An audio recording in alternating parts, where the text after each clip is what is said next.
यावर्षी मतदान नाही करायचं. चला. सुप्रभात, गुड मॉर्निंग. प्रशांत नावटे व्लॉग्समध्ये तुमचं सहर्ष स्वागत आहे. तर चला आता जायचं आहे शूटला. आज आहे 15 तारीख आणि आज वोटिंगचा पण दिवस आहे.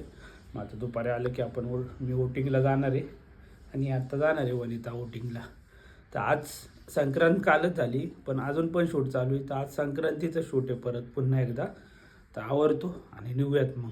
चला तर मग निघूयात. आता हेमतच्या ऑफिसला जाऊ आणि बघू हेमत काय म्हणतात कसं निघूयात. चला आता डायरेक्ट तिकडे गेल्यावरच भेटूयात मग. नाही तुला नाही सोडणार आहे आज मी. तू बस, तुला सोडणार नाही आहे. बस तू मस्ती करू नको, नाही सोडणार आता. आपल्या लोकेशनला आपल्याला शूट करायचं तिथं आपण पोचलं. लास्ट टाईम गेलं तर तिथं ते सोमेश्वरवाडी सोमेश्वर मंदिर.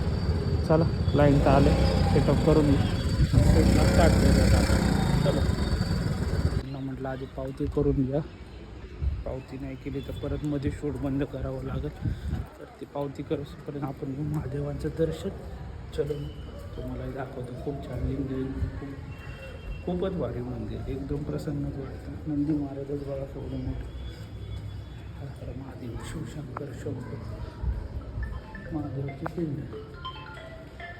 आणि इथं दर्शनासाठी इथे आले अभिषेकाला मोजक्याच लोकांनुसार.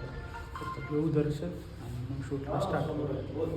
वगैरे केला सेट आपण आणि केलं शूटला स्टार्ट. आता संक्रांत झालेली आहे पण आता ठीक आहे, त्यांना वेळ नव्हता तर आपण त्यांनी लेट शूट बुक केलं. आता करूया शूटला स्टार्ट. मग कपल तर आपलं रेडी, करूया सुरू. आता या चंगू मंगूंचं लक्ष आहे पतंगकडं. पतंग भेटती का काय हे त्याच्याकडे लक्ष आहे. आणि तिथे एक बसला आहे. त्या दोघांचं लक्ष आहे पतंग भेटती का. तर काय मग फायनली झालं पॅकअप. आता करून घेऊयात पॅकअप. आणि शूट तर कंप्लीट झालं आहे आपल्या इथलं. आता काय पॅकअप करायचं, वनिताकडे जायचं, थोडाफार नाश्ता करू आणि मग निघूयात येत आणि मग जाऊ वोटिंगला. चल घेऊयात पॅकअप करून. तर जाता होता वेळ तर म्हटलं घ्यावं दर्शन महादेवांचं. आणि इथं जो दिसलं आपल्याला 12 ज्योतिर्लिंग. तर म्हटलं चला दर्शन पण करू आणि बघूयात पण. म्हटलं आता इथं आहेत 12 ज्योतिर्लिंग. आता हे सोमनाथ आहे, गुजरातमधील सोमनाथाची प्रतिकृती इथं. त्याच्या आधी नंतर मल्लिकार्जुन, आंध्र प्रदेश. खूप छान असं मस्त केलेले. महाकालेश्वर उज्जैन मध्य प्रदेश, ओंकारेश्वर मध्य प्रदेश.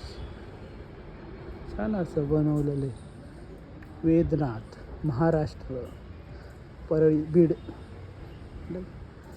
आपल्या पुण्याजवळील भीमाशंकर खेडमध्ये. महादेवांची एवढी छान अशी मूर्ती. खूप छान असं नियोजन आहे इथं. आणि हे रामेश्वर तमिळनाडू. खूप छान नागेश्वर. हे रामेश्वर, हे नागेश्वर महाराष्ट्र. हिंगोली महाराष्ट्रात 2 तरी आहेत म्हणजे 12 ज्योतिर्लिंगपैकी. त्याच्यानंतर हे विश्वेश्वर वाराणसी आंध्र प्रदेश. त्र्यंबकेश्वर 3रं महाराष्ट्र नाशिक. केदारनाथ उत्तराखंड हिमालयात. आणि हेला शेवटचं भुवनेश्वर महाराष्ट्र संभाजीनगर छत्रपती संभाजीनगर. असं इथं हे पण बघायला भेटलं. आता निघू इथून. 1 2 मला एवढं माहिती पण नव्हतं किती ज्योतिर्लिंग आहे आपल्या महाराष्ट्रामध्ये. आत्ता कळालं एवढे 4 5 1 2 3 4 5. चला नंदी महाराज बा एवढे मोठे. चला घेऊ आता रजा आपण आणि निघू मग. आता इथनं डायरेक्ट वनिताच्या ऑफिसला जाऊन थोडासा नाश्ता वगैरे करून घेऊ. मग काय आता. तर काय वनितासोबत नाश्ता वगैरे झाला. आता निघूयात घरी. डायरेक्ट घरी गेल्यावरच भेटूयात. खूपच कंटाळा आला. चला निघू आता डायरेक्ट हायवेने घरी. मग तर आता पोचलो घरी. जरा आता फ्रेश वगैरे होऊ आणि मग जाऊ वोटिंगला. चला इथं आवरून जेवण वगैरे झालं, मस्त फ्रेश वगैरे झालं. आता येऊयात मतदान करून. येऊ का बाळा जाऊ. तू कुठं काय करणार होता आता तू? काय करणार होता सांग? असं होऊन काय केलं मी बघितलं म्हणून तू परत मागं झाला? काय करणार होतास? खरं खरं सांग. काय करणार होतास? खरं सांग.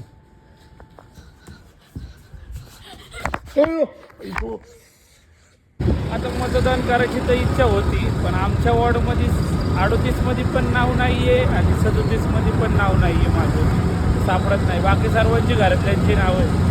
माझं ना 37 ना 38मध्ये. आता बघूया 36 आणि 39मध्ये बघणार आहे मी जाऊन. तिथं असलं तर ठीक, पण आता ते तिथं असून पण काय उपयोग नाही, कारण आपल्याला उमेदवारच माहिती नाही कोण आहे 36 आणि 39मध्ये.